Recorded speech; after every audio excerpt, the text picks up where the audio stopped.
मला निश्चितपणे स्त्रियांचा धर्म सांगावा लागेल. पोरींची लग्न 18 पूर्ण झाली की पहिल्यांदा करा.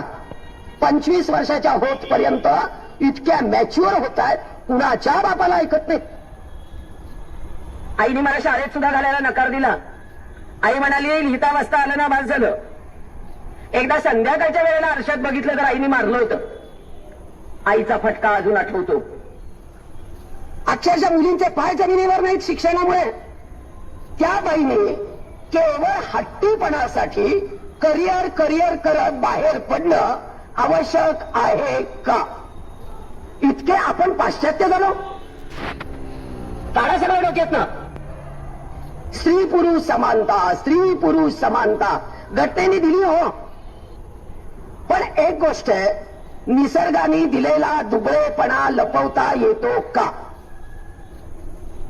5000 वर्षापूर्वी जेवढं शील आणि चारित्र्य महत्वाचं होतं तेवढंच आज आहे.